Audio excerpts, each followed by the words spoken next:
to be here. You've had a bit of a skim read of the book. What are your first impressions? Well, my first impressions, I mean, look, this was a book that suddenly escaped the publishers and was sort of escaped into Spain.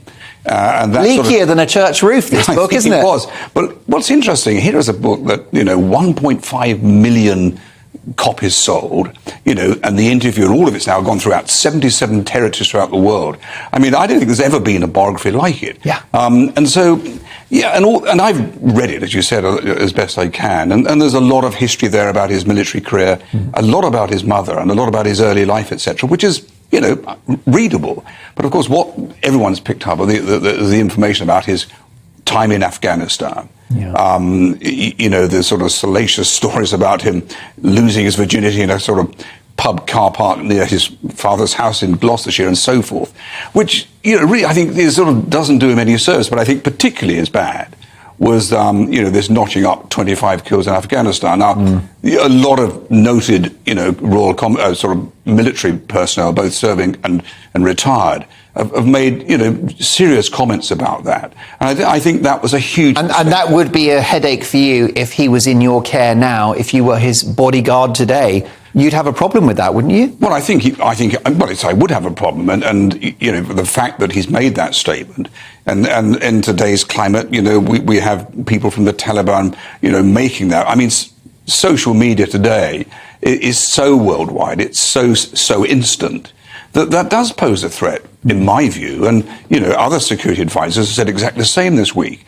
And it's not just for him, it's for other members of the royal family and possibly other serving, and sort of retired officers of the military as well. Because it was quite a serious thing to sort of notch up your kills, as an army, in his case, an army officer, which has been condemned by colleagues and other senior military personnel. So I think that was a big mistake. But the point, Mark, here is that to write a book is one thing, but to suddenly not have somebody with some expertise to go through that copy with you and say, look, a great read, maybe, tell us about your life or whatever, but listen, this isn't a good idea. And are you sure you want to say that about your brother? You really want to air this washing publicly? And I think had that happened, maybe we'd have had a different story here. Yes, a duty of care to Harry himself, his family, and the wider public, due diligence, and essentially just, as you say, fact-checking a few things. You talked about his early years. You were there for many of his early years. Did you recognise what he wrote about as to have been the truth? I think there was a lot there that was truthful, but I mean, a lot that he didn't include in it. I mean, I think what was interesting, as two children, and two young boys, they had an extraordinary life together. They were blissfully unaware of the unhappiness of their respective parents, of course. But, they were privileged and, they had a good time. Harry was the joker of the pair of them, and was, because of that, was much more popular than his brother. And there was a sort of bit of sibling rivalry there. William was slightly jealous of his popularity, but up until that point, of course, it was a fairly normal background. They enjoyed holidays together with their mother. And I think what's interesting here is that he talks about the fact that his father didn't take too much interest when he was that young. But of course, the prince was, rather shrewd here because, although he found it difficult that his wife Diana at that time had the lion's share of their upbringing, he was quick to realise that actually, his children were happier with her than they were with him. So, I understand that, but I think that up until the point when he married Meghan, and let's not forget at that point, everyone in the entire world thought, what a great beginning now for, a remodeling of the monarchy to have, this prince and his wife, a divorcee, and an American, a woman of mixed race, so forth, whatever. It was what everything expected, what everything wanted to move the monarchy into the 21st century. And then suddenly, almost immediately, it collapsed. Yeah. And now we have this biography, this book that really, I think, just sort of cements the end to this piece of magic. And then, of course, in the wider context, we're now looking at his father's coronation in May. And everyone talks about, will his son, be invited? I knew the Prince, the King, reasonably well when I worked with Diana. He's a very caring man. He's a very thoughtful man. And he found it very difficult, in that relationship with his wife for all the reasons we know. But one thing's for certain, he wanted William and Harry to be part of his new direction of reshaping the monarchy. And he's lost that third of that. There's a moment in every high-profile relationship when the public stops looking at the glamour and starts looking for cracks. And with Prince Harry and Meghan Markle, that moment may already be here. What makes this story fascinating isn't just the headlines or the royal drama, it's the growing sense that something deeper may be happening beneath the carefully controlled public image. Body language experts, royal commentators, and even former supporters have started asking the same question. Are Harry and Meghan truly aligned anymore, or are they slowly drifting into completely different worlds? And the more appearances they make, the more people seem to notice the tension hiding in plain sight. One of the biggest challenges for celebrity couples, especially globally scrutinized ones, is maintaining authenticity while living inside a constant media storm. For Harry and Meghan, their entire brand was initially built around unity. They presented themselves as a modern power couple taking on institutions, media pressure, and public criticism together. That us against the world narrative became central to their identity after stepping away from royal duties. But over time, the messaging appears to have shifted. Recently, observers have pointed out how their public appearances feel increasingly strategic rather than natural. But whether Harry he won't uninvite Harry, will he? No, of course he won't. Of course he won't. And he won't strip Harry of his titles either. No, I don't think so, because Harry is a prince. He was born a prince, and therefore I think that's highly unlikely. His father will be disappointed with what's been said, as with his brother, as with all current members of the British royal family. But as we all know, and all the royal pundits keep saying the same, they never complain and they never explain. And as with all things today, this will fade away, not necessarily into oblivion, but the prince, or the king, as I'd say, will find a way of moving forward. Yes, and I think actually keeping a respectful silence appears to be good for the profile of the king and the Prince and Princess of Wales, whose popularity is now through the roof, at least here in the UK. Well, it is. I mean, the king has been about in the last week, although despite dodging a few eggs that have been thrown at him, and William and Kate likewise. But, this is just unfortunate. It's a great shame. And how many, royal commentators and how many sort of people have looked at this and said, why on earth did you need to air this so publicly? You cannot air reconciliations, publicly. And there's one thing for certain, his father and his brother, would be willing to speak across the table, wherever that might be, to try and resolve these matters. It's in all of their interest, but it's particularly, in my view, in Harry's interest to do that, and indeed his wife, Meghan. Has he, in your estimation, because you know Harry well, has he been got at by Meghan Markle? Has he been brainwashed by this young woman?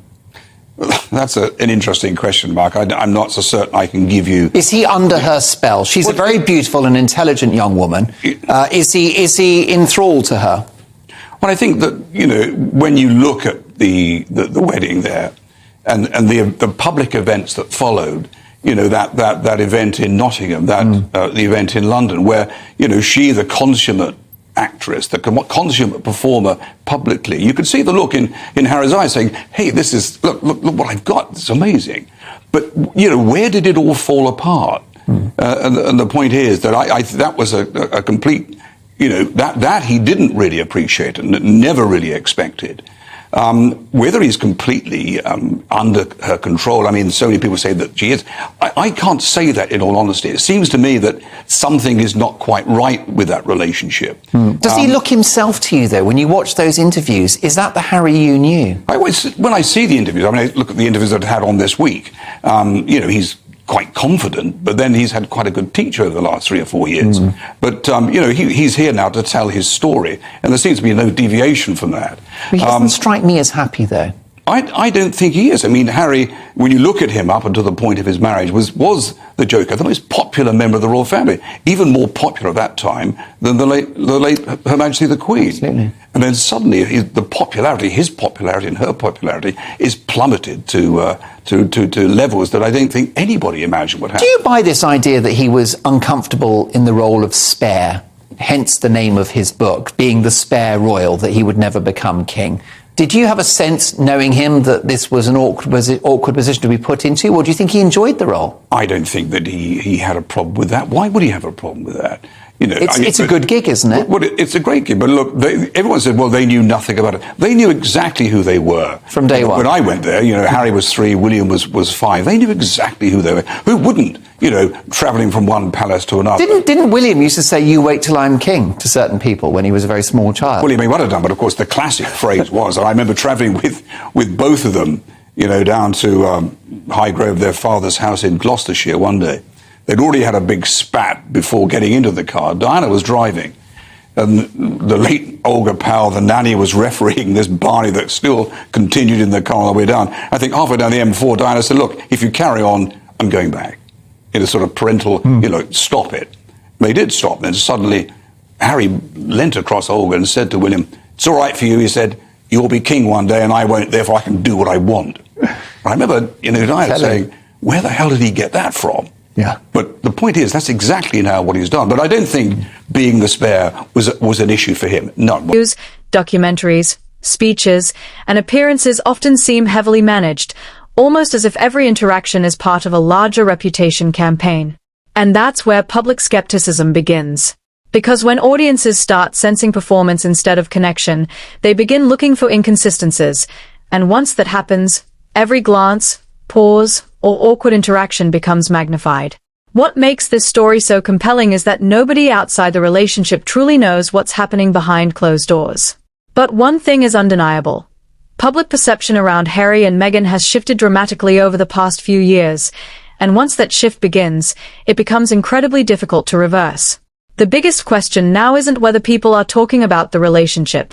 It's whatsoever. So actually, we've seen, you know, allegations in the book of William attacking Harry, striking him, knocking him to the floor. Has it always been a personality clash between these two young men? Do they not get on? Do they love each other? Well, I can't speak for the clash in, as they called it, in Knock Cottage, where he sort of fractured the dog bowl. The jungle in the rumble. Well, but you know, I just don't think that look, they as brothers, you know, were always scrapping. Like, you know, I did with my brothers. I'm sure you did with your so on and so forth. I think that's a bit of a knowledge. So when you witnessed it when they were small, it was par for the course. Well, exactly par for the course. I think that's fairly normal. I mean, I think that, you know, as adults, you know, clearly there are disagreements. Clearly, William is not happy with things that Harry is doing, and probably Harry is not happy with what William was doing. Now, because of who they are, you know, it becomes public because that's what happens.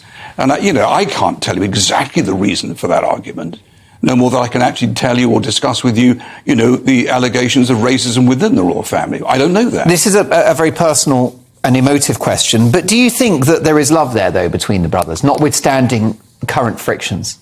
I actually do think there is a love there, because I think Harry, you know, very much wanted to be part of this new monarchy. That was always his desire. Although he was the spare, he always had a role to play. His father identified that. You know, you're there as a reserve, if you like, to the work of his brother. He would have been the rock star prince, wouldn't he? Well, he would, and he's entertaining, he was fun. Yeah. People liked that in him. You know, he didn't speak like other royals. He was the sort of your cocky rebel, really. Almost people liked it. like Prince Philip to the Queen. This could have been Harry's relationship with the King, the errant, more entertaining brother. A quick word on aspects of the book that focus on what happened in Paris, the death of Diana, and, Prince Harry turning detective. Your thoughts?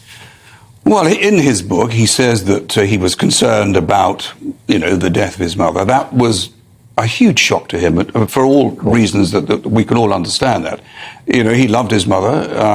You know, his mother loved him, of course, and there was a very interesting relationship there, which I witnessed, and it was very lovely to see it. And the death of his mother at an age where he was 13 must have become a terrible shock, and the fact that he then, through duty, had to walk behind her coffin to Westminster Abbey.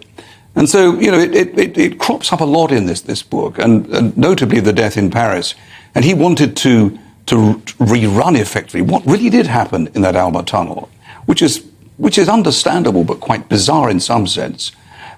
He, you know, believes, you know, adamantly that the press, the media killed her, which of course, you know, they may well have been a contributory factor in a very small way, but there were significant reasons why, you know, his mother died, and she died because of the incompetence of the protection team that wasn't from Scotland Yard, that were policing her at that particular time.